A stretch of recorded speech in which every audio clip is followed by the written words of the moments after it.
Hello दोस्तों, नमस्कार। ये देखो हम लोग खेती कर रहे हैं। कितना सारा बतख लोग आए हुए हैं। हम लोग खेत जोत रहे हैं तो बहुत सारा आए हुए हैं।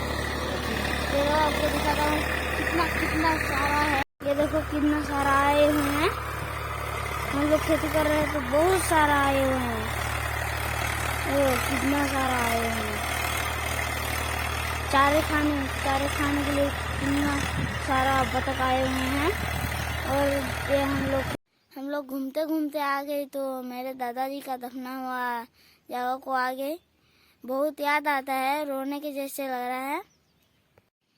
मेरे दादा हम लोग को बहुत संभाल के रखते थे और कोरोना का टाइम में मेरे दादा गुजर गए थे और मेरे मम्मी पापा भाटा गए थे ईट बनाने के लिए, नहीं आए थे मेरे मम्मी पापा।